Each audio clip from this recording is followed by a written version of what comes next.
Good evening for a Saturday night.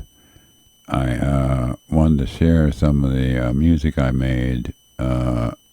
See, I said I'd play some trippy things the other day, and I can, but I really don't. That's not my medium to play live. That's a sign of a professional where you can play it perfectly the same every time on demand, and I can't do that.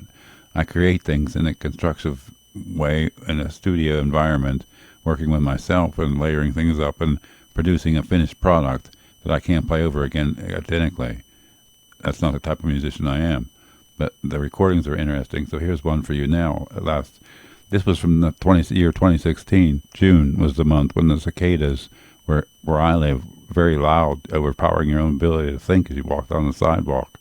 My back wasn't that bad then; I could still walk. So this is the background sound for this one titled "UFO Warming Up in the Valley of the Cicadas." I just need to run the video for it to run long enough. It's 10 minutes.